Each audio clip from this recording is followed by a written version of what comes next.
देतं, कुणी राजगिराची की देतं, कुणी आपल्याला चहा देतं, नाही का? आपण काय करतो माहितीये का त्या टायमिंगला चालू वारीमध्ये खातो खातो खातो, नाही का? आणि तसंच आपण गुंडळतो आणि तिथंच टाकतो महाराज. बरोबर आहे? कधी विचार केला का हो, जे पायदळी जे अन्न तोडवल्या जात आहे, जो कचरा या ठिकाणी होतोय ना महाराज, ते उचलण्याचं काम सुद्धा निरंकारी मिशन करत आहे. मला सांगायचं मुद्दा एवढाच आहे, कचरा टाकणाऱ्याला वारी घडते का कचरा गोळा करणाऱ्याला वारी घडली महाराज? वा, कचरा गोळा करणाऱ्याला वारी घडली. आणि दुसरी गोष्ट अशी, निरंकारी मिशन मंडळ हे खरंच महाराज अंतःकरणापासून सांगतो, वारकरी संप्रदायाचा 100% आजही प्रचार करते. त्यांनी आपल्याला मान्य केले, पण त्या लोकांना आपण मान्य करा नाही महाराज. आपल्या डोळ्याचा दृष्टिकोन बदला महाराज. हो.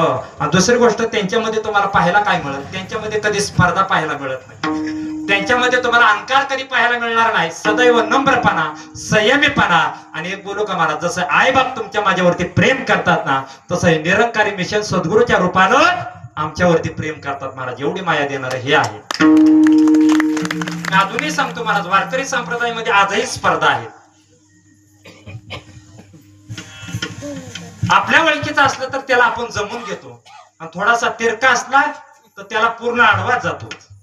हा भाव आजही आमच्या मनामध्ये, तो भाव कुठेतरी दूर झाला पाहिजे.